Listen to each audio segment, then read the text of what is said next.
तो राजकीय विषय कमी आणि कौटुंबिक जास्त आहे. आणि महायुती आणि महाविकास आघाडी या दोन्ही आघाड्यामध्ये दोन्ही राष्ट्रवादी काँग्रेस पक्ष असेल तर हा त्यांचा प्रश्न आहे. असं ह्याच्यावरती या क्षणी मी मत व्यक्त करणार नाही. भारतीय जनता पक्षाचा पराभव भारतीय जनता पक्षाबरोबर असलेल्या आघाडीतले लोक करायला इच्छुक असतील तर त्यांचं स्वागत केलं पाहिजे. भारतीय जनता पक्षाबरोबर सत्तेत असलेले लोक जर भारतीय जनता पक्षाचा पराभव करण्यासाठी आम्हाला मदत करत असतील तर त्याचं स्वागत केलं पाहिजे. असं वाटत नाही का तुम्हाला? ज्या पद्धतीचं राज्य या महाराष्ट्रात भाजपा चालवत आहे ते मी पाहिलंय का? गुंडागर्दी, दहशतवाद, यंत्रणेचा गैरवापर. महाराष्ट्राच्या कॅबिनेटमधील एक मंत्री भरत गोगावले यांचा मुलगा फरार आहे. त्याच्यावरती तुम्ही प्रश्न का विचारत नाही? फार गंभीर गोष्ट आहे.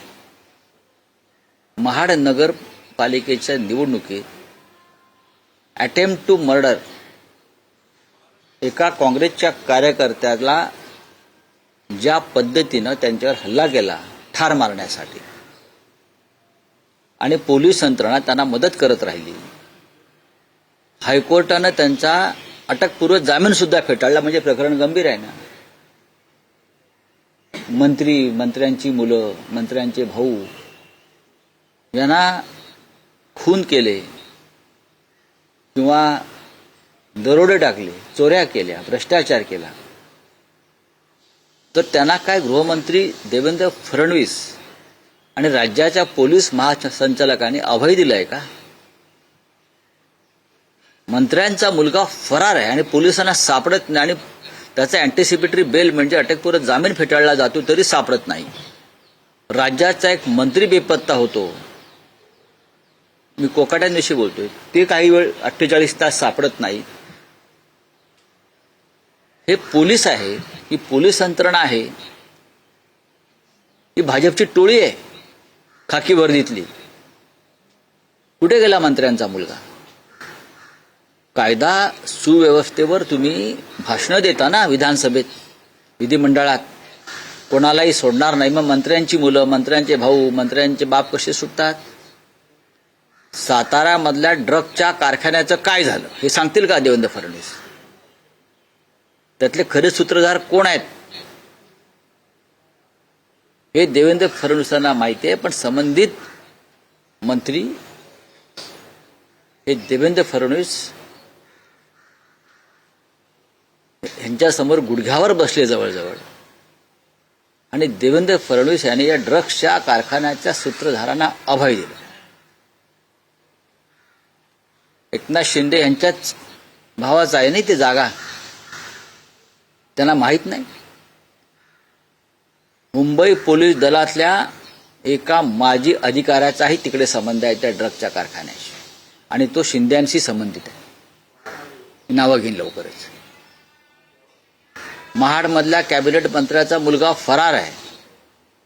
तो कुठे आहे ते मी सांगतो पाहिजे तर पोलिसांना. काय चाललंय या राज्यामध्ये? या युत्या बित्या आघाड्या होत असतील हो.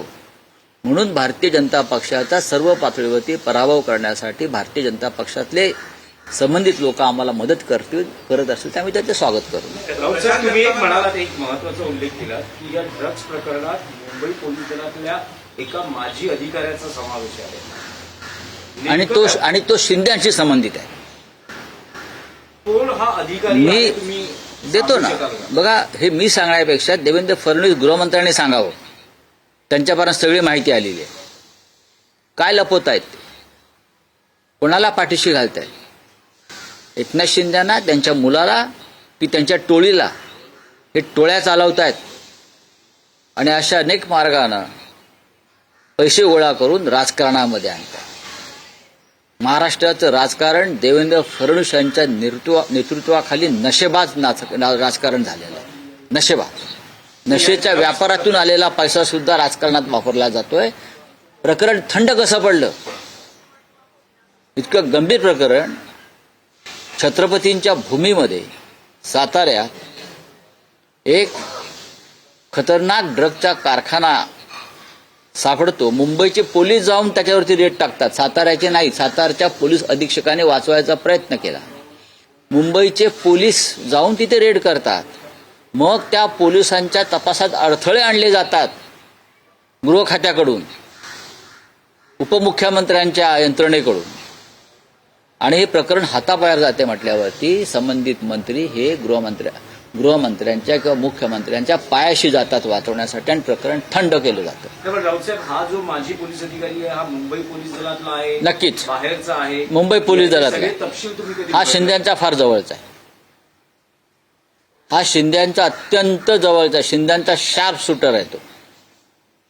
त्याचा संबंध आहे तिथे.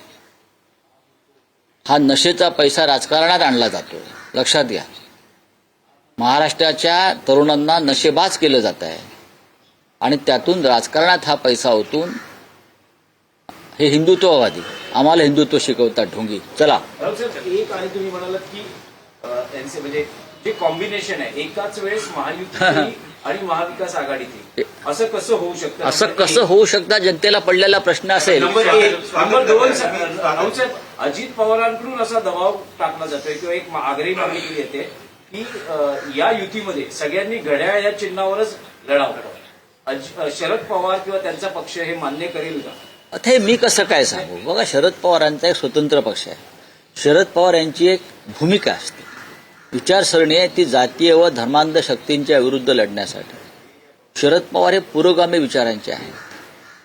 शरद पवार यांनी त्यांच्या जीवनभर भाजपसारख्या प्रवृत्तींशी लढण्यामध्ये त्यांचं आयुष्य घालवलेलं आहे आणि आम्ही सुद्धा त्यांच्याबरोबर त्या लढ्यामध्ये अनेकदा उतरलेलो आहोत.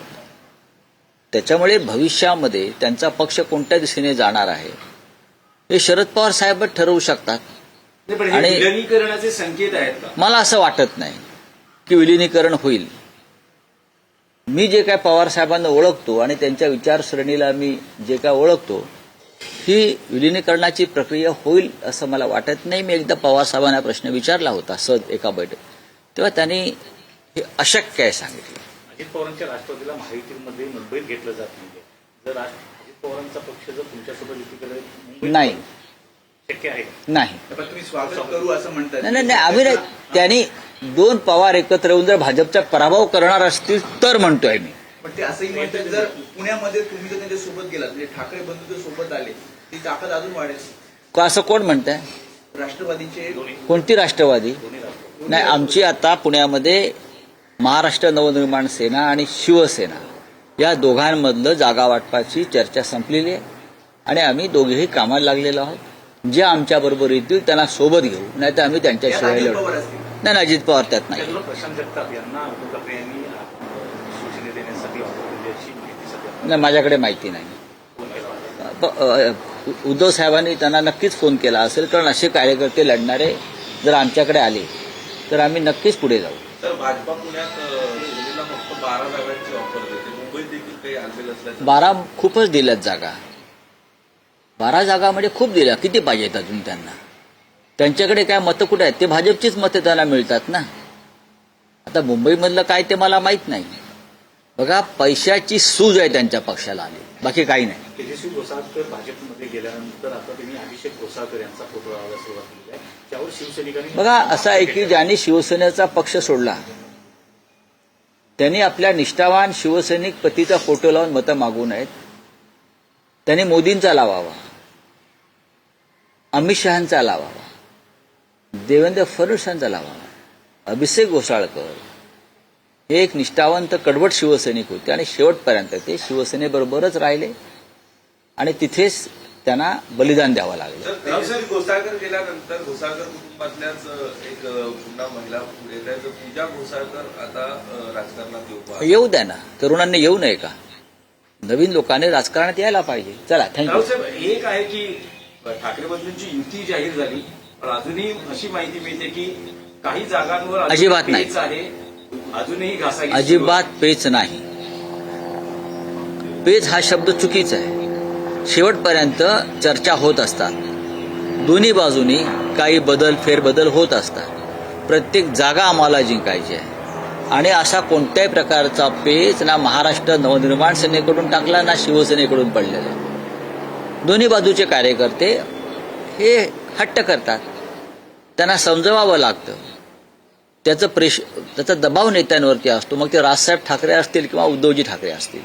कार्यकर्त्यांची समजूत ही प्रत्येक ठिकाणी काढावी लागते. युती असो अगर नसो, एकेका वॉर्डात एका पक्षाचे जेव्हा 10 इच्छुक असतात, एकाला उमेदवारी मिळते, तेव्हा 9 तो पेचच असतो ना, तोही पेच असतो. 26 तारीख आहे, 26 तारीख आहे, 30 तारखेला अर्ज भरण्याची शेवटचा दिवस आहे. एबी फॉर्मचं वाटप सुरू झालंय. 26 तारीख आहे ना, आणि 30 तारीख, 4 दिवस फार भरपूर आहेत. एकाच दिवसात सगळा कार्यक्रम संपतो. आधीच 2 दिवस निघून गेले, कोणी अर्ज भरलेले नाहीत. फार आपण पाहिलं असेल. होणार सगळं, तुम्ही काही चिंता करू नका. आज जयंत पाटील येत आहेत मार्केटमध्ये. येऊ द्या ना, चांगली गोष्ट आहे. अजूनही एनसीपीशी चर्चा चालू आहे. हो, होणार. शेवटच्या क्षणापर्यंत सुरू राहील. एनसीपी बरोबर आमची आघाडी होईल. सर, लातूरात आपण जर बघितलं तर एक अत्यंत दुर्दैवी घटना घडलेली आहे. एका पोलीस निरीक्षक आपल्या आईला त्रास देतो म्हणून एका 20 वर्षीय तरुणाने आत्महत्या केली आहे. आत्महत्येचा व्हिडिओ देखील आहे. हो, पण आता असं की मगाशी मी जे पोलिसांविषयी जे बोललो तेच लातूरला लागू पडत आहे. पोलीस हे एकतर गुंडांसारखे वागतायत, दरोडेखोरासारखे वागतायत, आणि गृह खात्याचं पोलीस खात्यावरती कोणतंही नियंत्रण नाही, अजिबात नाही. विकास गोगावले मंत्रीपुत्र फरार आहे.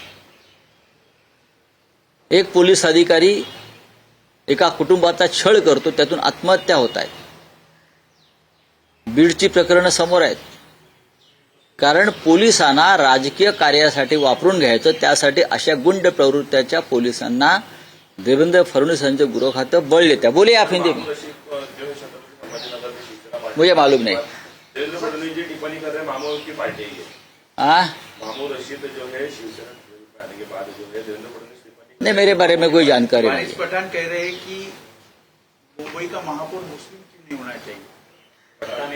पठान या खान भी हो सकता है. हमने राष्ट्रपति किया था मुस्लिम, ये भूल गए ये लोग. हमने मुस्लिम राष्ट्रपति किया है.